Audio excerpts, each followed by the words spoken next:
बहुत बहुत स्वागत है आप सभी का मेरे YouTube चैनल पर। मैं सिद्धांत सहगल, वैदिक and KP astrologer. Maharashtra crisis पे दो बातें बोलूंगा इस वक्त। महाराष्ट्र क्राइसिस के पिछले वीडियो में मैंने जो बातें कही थी वो लगभग उसी दिशा में स्थिति जा रही है। और उस वक्त जो समय मैंने मेंशन किया था वो समय अगर क्रॉस कर जाता तो महाराष्ट्र सरकार गिरती नहीं, लेकिन वो एक दिन पहले, उस तारीख के एक दिन पहले उद्धव ठाकरे जी ने इस्तीफा दे दिया था। आप कहेंगे कि आपकी बात सच हो गई तो आप घुमा के जस्टिफाई कर रहे हैं। नहीं, इस बात को समझिए। आज मैं थोड़ा सा पॉलिटिकल व्यू देने जा रहा हूं आपको। ये तो सो कॉल्ड ऑपरेशन चल रहे हैं ना, जिसे ऑपरेशन कमल नाम दिया जा रहा है। राजस्थान की कहानी याद कीजिए। एक निश्चित समय तक राजस्थान के मुख्यमंत्री अशोक गहलोत ने अपने एमएलएस को रोक के रख लिया था। तो एक समय के बाद पेशेंस टूट जाता है, बना हुआ प्लान जो है वो फेल हो जाता है। महाराष्ट्र में भी यही होना था। लेकिन चलिए ग्रहों नक्षत्रों की बात पे भी ध्यान देंगे यहाँ।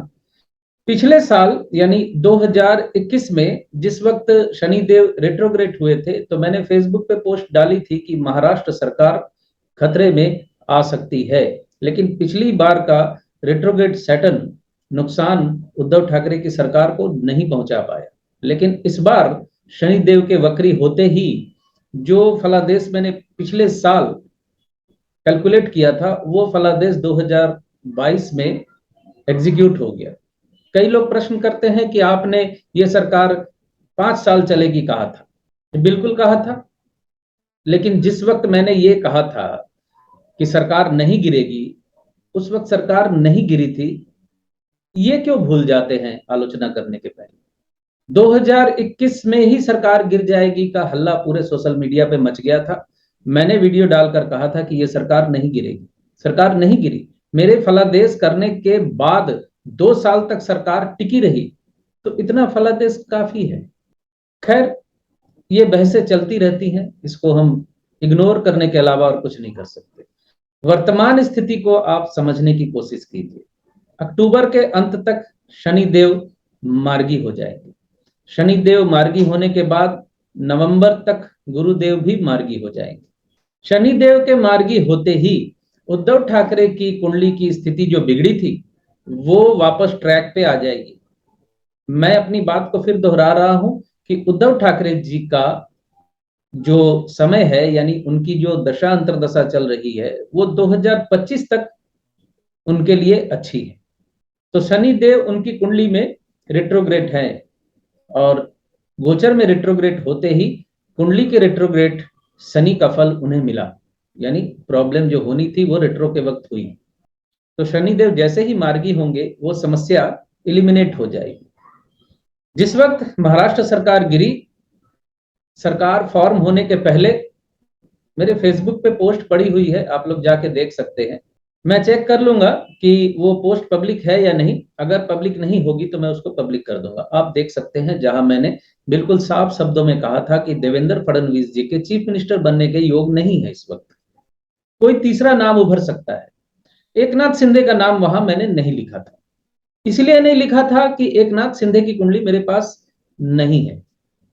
अब कुंडली ना हो तो बिल्कुल हवा में कुछ भी बयानबाजी कर देना अच्छी बात नहीं समझता। तो मेरी वही बात साबित हुई कि किसी तीसरे के नाम पे सहमति बनी। देवेंद्र फडणवीस जी मुख्यमंत्री बनते बनते रह गए। जिस वक्त शाम को एकनाथ शिंदे जी का नाम घोषित हुआ, जिस दिन शाम को एकनाथ शिंदे जी के नाम की घोषणा हुई, उस दिन सुबह तक मुझसे बीजेपी के लोग और शिवसेना के लोग भी, जो क्लाइंट है मेरे, जुड़े हुए थे। और उन दोनों को मैंने कहा था कि फडणवीस जी मुख्यमंत्री नहीं बनेंगे। तो भाजपा के एक मित्र ने मुझे कहा, सर वो तो शपथ लेने जा रहे हैं शाम को।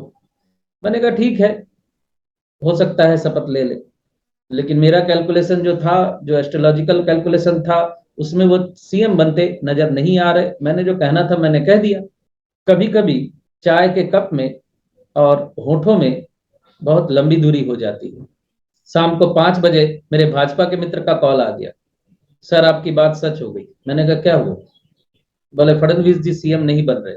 एकनाथ शिंदे जी बन गए। मैंने कहा अच्छा, मैं भी अचंभित हो गया क्योंकि मुझे न्यूज नहीं थी या मैंने न्यूज देखी नहीं थी, सोया हुआ था एक्चुअली मैं। अगर मैं सोशल मीडिया पे भी आ जाता तो शायद मुझे दिख जाता कि फडणवीस जी सीएम नहीं बन रहे थे। शिवसेना के मित्र का भी फोन आ गया, बोला सर आपने कहा था नहीं बनेंगे, वो नहीं बने, मान गए आपको। मैंने कहा देखिए मुझे मानने की कोई बात नहीं है, उनकी कुंडली की जो कंडीशन थी उत्थान दिखा रही थी लेकिन पद प्राप्ति नहीं दिखा रही थी। तो उप मुख्यमंत्री का पद उनको मिला, हालांकि वो भी बड़ा पद ही है, लेकिन सीएम नहीं बने। मेन बात यह है, चीफ मिनिस्टर ही होता है, उसके बाद दाएं बाएं जो भी हो वो अलग बात है। अब जो स्थिति है महाराष्ट्र की, ये क्राइसिस अक्टूबर नवंबर तक चलेगा। और मेरा मानना है, जहां तक मैं गोचर को समझ रहा हूं, कुंडलियों की स्थिति को समझ रहा हूं, नवंबर के बाद ये महाराष्ट्र सरकार भी खतरे में आ जाएगी। महाराष्ट्र सरकार जो इस वक्त फॉर्म हुई है, महाराष्ट्र सरकार जो इस वक्त फॉर्म हुई है एकनाथ शिंदे जी के नेतृत्व में, इस सरकार के टिके रहने में मुझे संदेह है। अगर टिकी भी रही तो नवंबर के बाद इसमें बहुत उतार चढ़ाव आने वाले हैं। महाराष्ट्र की स्थिति स्टेबल नहीं है ग्रहों की स्थिति के अनुसार, क्योंकि उद्धव ठाकरे जी की कुंडली की स्थिति फडणवीस जी की कुंडली से अच्छी स्थिति में है। शनि मार्गी होते ही उनकी वो अच्छी स्थिति लगभग लौट आएगी। बाकी कुछ कानूनी पेचीदगियां हैं, सुप्रीम कोर्ट में केसेस हैं, और भी बहुत सी चीजें चल रही हैं जिसपे एस्ट्रोलॉजी का जोर नहीं है।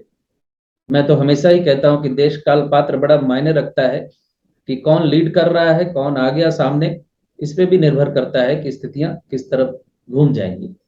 तो आज सितंबर की 5 तारीख है, अक्टूबर खत्म होने में ज्यादा देर नहीं है, यानी 2 महीने इंतजार कीजिए, या थोड़ा सा और कहूं तो 3 महीने इंतजार कीजिए, नवंबर तक इंतजार कीजिए। महाराष्ट्र सरकार की जो स्थिति है उसमें काफी उतार चढ़ाव आने वाला है। तो बने रहिए मेरे साथ, जल्दी आता हूं अगले विषय पर वीडियो लेकर, राजनीति पर भी और ज्योतिष पर भी। बहुत बहुत धन्यवाद आप सभी का जुड़े रहने के लिए। खुश रहिए, स्वस्थ रहिए।